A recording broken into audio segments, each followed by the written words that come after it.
channel, aking mga kamadamers. Today, ang gagawin po natin ay ang DIY Big Curl Wave. Ito na po siya.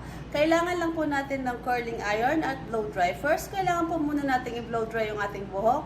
Medium heat lang po para iwas damage sa buhok. Tapos, tsaka na po natin siya i-curl gamit ang curling iron. Mula po kasi nun, talagang DIY na ako lagi. Dati hindi ko naiintindihan kung ano ba yung DIY. Pero, nung naintindihan ko na siya, sinearch ko sa Google or sa Google, naintindihan ko na kung ano yung DIY. Do it yourself pala yon. Pero dati pa naman ginagawa ko na talaga yung aking buhok. Ako po talaga lagi ang gumagawa sa aking buhok. Magsimula sa pag-hair dye, hair protein or hair keratin, at gupet. Kasi parang mas gusto ko, mas komportable ako pag ako lang ang gumagawa sa buhok ko. Ang aking mga kamadamers, tip ko lang po sa inyo, ilang beses man po tayong madapa. Bumangon po tayo, cheer up. Kailangan always happy para always pretty, di ba?